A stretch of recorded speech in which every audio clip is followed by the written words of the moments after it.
मैं डॉक्टर रमेश शुक्ला एक बार आपका फिर से स्वागत करता हूं आपके अपने YouTube channel the Lucknow study station पर। और ये क्लास हमारा चल रहा था दंड प्रक्रिया संहिता 1973 यानी कोड ऑफ क्रिमिनल प्रोसीजर 1973, जिसमें हम बात कर रहे थे ऑब्जेक्टिव टाइप प्रश्नों की श्रृंखला पे। तो इस क्रम में ये 9वां क्लास आपका होगा, जिसमें भी हम 10 क्वेश्चन पे आपसे बात करेंगे और एक एक करके आप इन्हें देखेंगे। पहला क्वेश्चन है, जब 3 न्यायालय मथुरा, भरतपुर व ग्वालियर किसी भी एक अपराध का विचारण कर लेते हैं, अब प्रश्न उठता है कि किसे उसका विचारण करना चाहिए। तब प्रश्न उत्तर प्रदेश उच्च न्यायालय द्वारा हल किया जाएगा, अथवा मध्य प्रदेश उच्च न्यायालय द्वारा हल किया जाएगा, अथवा राजस्थान उच्च न्यायालय द्वारा हल किया जाएगा, अथवा उस उच्च न्यायालय द्वारा हल किया जाएगा जिसकी स्थानीय अधिकारिता में सर्वप्रथम कार्यवाही आरंभ की गई। तो यहाँ पे आपको बता दें कि जब 2 या 2 से अधिक न्यायालय किसी मामले को संज्ञान कर लेते हैं, जब 2 या 2 से अधिक न्यायालय किसी मामले को संज्ञान कर लेते हैं, तो दंड प्रक्रिया संहिता 1973 के सेक्शन 186 के तहत यदि ये न्यायालय एक ही उच्च न्यायालय की अधिकारिता के अंतर्गत आते हैं तो उस उच्च न्यायालय द्वारा विचारण किया जाएगा। किंतु यदि संज्ञान लेने वाले न्यायालय अलग अलग उच्च न्यायालयों के अधीन आते हैं या उसकी स्थानीय अधिकारिता में आते हैं, तो उस उच्च न्यायालय द्वारा विचारण किया जाएगा जहां पे सर्वप्रथम कार्यवाही आरंभ हुई थी। तो ये आपका सीआरपीसी के सेक्शन 186 से संबंधित है और इसका करेक्ट आंसर हो जाएगा डी, यानी उस उच्च न्यायालय द्वारा हल किया जाएगा जिसकी स्थानीय अधिकारिता में सर्वप्रथम कार्रवाई आरंभ की गई थी। आइए नेक्स्ट क्वेश्चन पर। और नेक्स्ट क्वेश्चन आपके सामने दूसरा लिखा हुआ है, धारा 495 भारतीय दंड संहिता के अपराध का विचारण कहाँ हो सकेगा। पहला ऑप्शन है जिसकी स्थानीय अधिकारिता के अंदर अपराध किया गया है। दूसरा ऑप्शन है प्रथम विवाह की पत्नी ने प्रथम बार निवास किया है। तीसरा ऑप्शन है प्रथम विवाह की पत्नी ने स्थायी निवास बना लिया है। उपयुक्त सभी। तो यहाँ पे आपका सीआरपीसी का सेक्शन 182, सीआरपीसी का सेक्शन 182 का सब सेक्शन 2, इसमें कहा गया है कि यदि धारा 494 आईपीसी एंड धारा 495 आईपीसी, जिनका दोनों का संबंध पुनर्विवाह से है, यानी पति या पत्नी के जीवन काल में उनके जीवित रहते हुए यदि कोई पुनर्विवाह करता है तो धारा 494 495 का अपराध करता है। तो धारा 495 भारतीय दंड संहिता के अपराध का विचारण कहाँ होगा, इसका सही आंसर है डी ऑप्शन, उपयुक्त सभी। जिसकी स्थानीय अधिकारिता के अंतर अपराध किया गया है या प्रथम विवाह की पत्नी ने प्रथम बार जहाँ पे निवास अपने पति के साथ किया है या उसने जिसको स्थायी निवास बना लिया है, उपयुक्त सभी जगह इस मामले का विचारण किया जा सकेगा। आइए नेक्स्ट पॉइंट पर। और नेक्स्ट क्वेश्चन आपके 3 नंबर और 4 नंबर बहुत ही इंटरेस्टिंग और अच्छे क्वेश्चन हैं।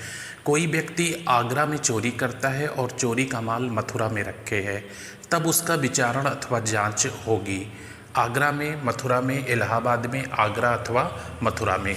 इसका सही आंसर डी है। आपको यहाँ पे बताते चले कि सीआरपीसी का सेक्शन 181 का सब सेक्शन 3, जिसमें कहा गया है कि चोरी के मामले में उस न्यायालय द्वारा जांच या विचारण किया जाएगा जहां पे चोरी का अपराध हुआ है या चोरी की संपत्ति उस व्यक्ति द्वारा रखी गई है जिसने अपराध किया है या ऐसे व्यक्ति द्वारा रखी गई है या प्राप्त की गई है जो ये जानता है कि अमुक संपत्ति चोरी की है। तो सेक्शन 181(3) के तहत विचारण जहां पे अपराध हुआ है अथवा जहां से संपत्ति बरामद हुई है, दोनों जगह किया जा सकता है। इसका सही आंसर डी होगा। अगला क्वेश्चन भी आपके सीआरपीसी के सेक्शन 181 से संबंधित है। तो यहाँ पे आप देखेंगे कि सीआरपीसी की धारा 181 का सब सेक्शन 1 क्या कहता है, हत्या सहित डकैती के अपराध का विचारण है। हत्या सहित डकैती का जो अपराध है ये आईपीसी के सेक्शन 396 का अपराध है, जहां पे 5 या 5 से अधिक व्यक्ति मिलकर डकैती के दरमियान हत्या कर देते हैं। तो सेक्शन 396 का अपराध है, हत्या सहित डकैती के अपराध का विचारण अथवा जांच हो सकेगी केवल जिसकी स्थानीय अधिकारिता के अंतर्गत अपराध किया गया है, केवल जिसकी स्थानीय अधिकारिता में अभियुक्त मिला है, जिसकी स्थानीय अधिकारिता में अभियुक्त रहता है। इसका सही आंसर डी होगा, जिसकी स्थानीय अधिकारिता में अपराध किया गया है अथवा अभियुक्त मिला है। तो सीआरपीसी का सेक्शन 181(1) के तहत हत्या सहित डकैती का जो ट्रायल होगा, जांच होगी, विचारण होगा, वो जिसकी स्थानीय अधिकारिता में, जिस न्यायालय की स्थानीय अधिकारिता में अपराध किया गया है अथवा अभियुक्त मिला है। डी आंसर आप लगाइए। आइए नेक्स्ट क्वेश्चन पर। नेक्स्ट क्वेश्चन आपके सामने 5वां है और काफ़ी इंटरेस्टिंग अच्छा सा सवाल है। जब कोई अपराध भारत से बाहर किसी व्यक्ति द्वारा जो भारत का नागरिक नहीं है, भारत में रजिस्ट्रीकृत विमान में किया जाए, तब उसका विचारण विमान की सार्वजनिक कोर्ट में किया जा सकेगा अथवा अंतर्राष्ट्रीय दंड न्यायालय में किया जा सकेगा, या विचारण नहीं होगा, या भारत में उस स्थान पर किया जाएगा जहां वह पाया गया है। तो इसका सही आंसर डी है, भारत में उस स्थान पर किया जाएगा जहां वह पाया गया है। थोड़ा सा डिटेल देख लें। सीआरपीसी का जो सेक्शन है 188, सीआरपीसी की धारा 188 के खंड ख में कहा गया है कि जब कोई अपराध भारत से बाहर किसी ऐसे व्यक्ति द्वारा भारत में रजिस्ट्रीकृत विमान या पोत यानी जलयान में किया जाए जो भारत का नागरिक नहीं है, तो उस पर विचारण या जांच भारत में उस स्थान पर की जाएगी जहां से वह पाया गया है, और ऐसा माना जाएगा कि उसने वह अपराध वहीं पर किया है। किंतु यहाँ पे एक चीज़ विचारण योग्य है और ध्यान देने योग्य है कि ऐसी कार्रवाई बिना केंद्र सरकार की अनुमति के नहीं की जा सकेगी। यानी ऐसी कार्रवाई या विचारण के लिए केंद्र सरकार की अनुमति आवश्यक होगी। तो आप ये सेक्शन ध्यान रखिएगा 188 खा, और इसका डी आंसर सही है। आइए नेक्स्ट क्वेश्चन पर। ये नेक्स्ट क्वेश्चन आपके सामने 6 नंबर लिखा हुआ है। राजकोट जबलपुर एक्सप्रेस में भोपाल से जबलपुर जा रहा था। इटारसी रेलवे स्टेशन पर आने बी को, जो जबलपुर का रहने वाला था, गंभीर चोट यानी ग्रीवियस हर्ट कर दिया। इस अपराध का परीक्षण यानी जांच या विचारण निम्न में से किस न्यायालय में होगा? पहला आंसर है भोपाल में, जहां से आने यात्रा आरंभ की थी।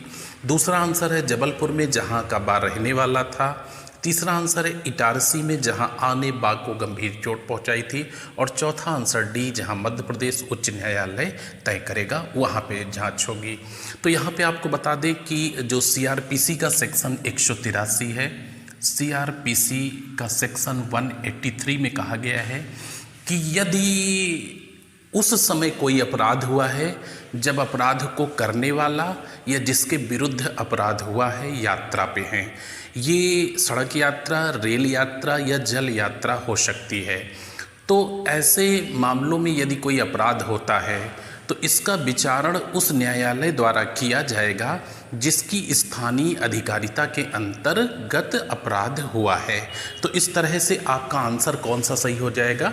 यहाँ पे सी आंसर सही हो जाएगा, यानी उस न्यायालय द्वारा विचारण किया जाएगा जिसकी स्थानीय अधिकारिता के अंतर्गत अपराध किया गया है। तो इटारसी में चूंकि घटना हुई है, तो इटारसी में जहाँ आने बा को गंभीर रूप से चोट पहुँचाई, सी आंसर सही है। आइए नेक्स्ट क्वेश्चन पर। ये नेक्स्ट क्वेश्चन आपके सामने लिखा हुआ है 7 नंबर। अभियोजन की पूर्व स्वीकृति संबंधी धारा 197 दंड प्रक्रिया संहिता के अधीन संरक्षण प्राप्त है। तो सभी लोक सेवकों को, केवल न्यायाधीश एवं मजिस्ट्रेटों को, सी आंसर है संघ के सशस्त्र बल के किसी सदस्य तथा सरकार के यथा विनिर्दिष्ट बल के सदस्य को, जबकि उसके द्वारा किए गए अपराध के बारे में यह अभिकथित है कि वह उसके द्वारा तब किया गया था जब वह अपनी ड्यूटी के निर्वहन में कोई काम कर रहा था। तो इसका यहाँ पे सही आंसर होगा डी। ऊपर उल्लिखित ए, बी, सी सभी व्यक्तियों को सीआरपीसी के 197 के तहत संरक्षण प्रदान किया गया है, और किसी भी प्रकार का संज्ञान लेने से पहले, अभियोजन दर्ज करने से पहले केंद्र सरकार या राज्य सरकार की अनुमति आवश्यक होगी, अन्यथा की स्थिति में अभियोजन दर्ज नहीं किया जा सकेगा। तो सीआरपीसी का सेक्शन 197 किसको संरक्षण प्रदान करता है? सभी लोक सेवक, केवल न्यायाधीश एवं मजिस्ट्रेटों को और संघ के सदस्य, सशस्त्र बल के किसी भी सदस्य को। यहाँ पे आपके ए बी सी तीनों सही हैं और आप यहाँ पे आंसर क्या देंगे? डी आंसर लगाएंगे। आइए नेक्स्ट क्वेश्चन पर। नेक्स्ट क्वेश्चन आपके सामने 8 नंबर लिखा हुआ है। दंड प्रक्रिया संहिता 1973 की धारा 198 के अधीन कोई न्यायालय भारतीय दंड संहिता की धारा 497 में दंडनीय अपराध का संज्ञान निम्नलिखित किस व्यक्ति के परिवाद पर कर सकेगा? परिवाद का मतलब कंप्लेन या शिकायत पे कर सकेगा। तो आपको यहाँ पे बता दें कि जो धारा 497 आईपीसी की बात की जा रही है, इंडियन पिनल कोड 1860 का जो सेक्शन 497 है, इसका संबंध है जार कर्म से, और धारा 498 का जो संबंध है वो विवाहित स्त्री को, जो किसी की पत्नी है, बहला फुसलाकर भगा ले जाना। विवाहित स्त्री को जो किसी की पत्नी है बहला फुसलाकर भगा ले जाना, यानी ये दोनों जो सेक्शन है 497 498 तो वैवाहिक अपराधों से संबंधित हैं। जार कर्म का मतलब एक ऐसा व्यक्ति जो किसी स्त्री का किसी की पत्नी होना जानता है, विश्वास करता है, इसके बावजूद उस व्यक्ति की सम्मति या मौनकुलता के उसमें मैथुन गठित करता है, जो कि बलात्कार की कोटि में नहीं आता है, वह जारम कर्म के अपराध का दोषी कहा जाएगा। और यहाँ पे उसे 5 वर्ष तक के कारावास या जुर्माना अथवा दोनों हो सकता है। यहाँ पे जो पत्नी होगी वो दुष्प्रेरक के रूप में दंडित नहीं की जाएगी, और जो व्यथित यानी पीड़ित होगा वो पत्नी का पति होगा यानी पुरुष होगा। जो व्यथित होगा, पीड़ित पक्ष होगा, वो पत्नी का पति होगा। और यहाँ पे भी वही मामला आता है, यहाँ पे जो व्यथित व्यक्ति होगा वो पति होगा, ऐसा स्वीकार किया गया है। तो जो व्यथित व्यक्ति पति होगा उसी के परिवाद पर न्यायालय द्वारा संज्ञान लिया जा सकेगा, इसलिए यहाँ पे सही आंसर आपका ए हो जाएगा। यानी 497 498 में जो पीड़ित है वह उस वैवाहिक स्त्री का पति है, जो विवाहित स्त्री है उसका पति है, अर्थात स्त्री के पति द्वारा कंप्लेन करने पर न्यायालय इसका संज्ञान ले सकेगा। तो आपका सही आंसर ए हो जाएगा। आइए नेक्स्ट क्वेश्चन पर। ये नेक्स्ट क्वेश्चन आपके सामने 9 नंबर लिखा हुआ है। जब कोई किसी ऐसे अपराध का अभियुक्त हो जो उसके कर्तव्य पालन के दौरान किया गया हो, तो कोई भी न्यायालय निम्नलिखित में से किसकी पूर्व स्वीकृति के बिना उस अपराध का संज्ञान नहीं करेगा? तो यहाँ पे आपको क्लियर होना चाहिए कि सीआरपीसी का जो सेक्शन 197 का सब सेक्शन 1 है, इसमें कहा गया है कि किसी ऐसे व्यक्ति जो कि लोक सेवक है, किसी ऐसे व्यक्ति जो कि लोक सेवक है जिसके विरुद्ध कोई अभियोग लाया गया है और ये अभिकथित है, ये ज्ञात है कि उसके पदीय कर्तव्य के दौरान यह कार्य किया गया, तो इसके संबंध में कोई न्यायालय संज्ञान में तभी लेगा जब राज्य सरकार द्वारा इसकी अथवा केंद्र सरकार द्वारा, अच्छा अगर ये लोक सेवक जो है राज्य सरकार द्वारा नियुक्त है तो यहाँ पे राज्य सरकार की पूर्व मंजूरी आवश्यक होगी, और अगर यह लोक सेवक केंद्र सरकार द्वारा नियोजित है तो केंद्र सरकार की पूर्व अनुमति आवश्यक होगी। इनकी राज्य सरकार या केंद्र सरकार की पूर्व अनुमति के बिना न्यायालय संज्ञान नहीं कर सकेगा। तो अगर इस क्वेश्चन के रेफरेंस में बात की जाए तो यहाँ पे सही आंसर ए होगा, राज्य सरकार। आपका सेक्शन 197(1) के तहत कोई न्यायालय संज्ञान में तभी लेगा जब राज्य सरकार इसकी अनुमति प्रदान करेगी। तो ए आंसर लगाइए। आइए नेक्स्ट क्वेश्चन पर। नेक्स्ट क्वेश्चन आपके सामने लिखा है और आज का ये लास्ट क्वेश्चन है। किसी अपराध के अनुसंधान के समय किसी व्यक्ति द्वारा स्वीकृति बाबत कथन अंकित करने का अधिकार किसे प्राप्त है? तो सीआरपीसी का सेक्शन 164 है। इसमें महानगर मजिस्ट्रेट या न्यायिक मजिस्ट्रेट को, चाहे वह उस क्षेत्र में अधिकारिता रखता हो या न रखता हो, अध्याय 12 के तहत जो है अभियुक्त द्वारा संस्वीकृति को लिखने या अंकित करने का अधिकार प्राप्त है। तो इसका सही आंसर क्या हो जाएगा? न्यायिक दंडाधिकारी, यानी सीआरपीसी के सेक्शन 164 के तहत न्यायिक दंडाधिकारी, जो कि प्रथम वर्ग मजिस्ट्रेट या आपका महानगर मजिस्ट्रेट हो सकता है, जो किसी भी कथन को या बयान को दर्ज करने के लिए अधिकृत होगा या उसे अधिकार प्राप्त होगा सीआरपीसी के सेक्शन 164 के तहत। तो इस तरह से आपने ये 10 सवाल देखे और अब इसका जो 10वां श्रृंखला होगा उसमें भी आपके सीआरपीसी के 10 ऑब्जेक्टिव प्रश्नों पे बात किया जाएगा। तब तक के लिए शुभकामनाएं, धन्यवाद।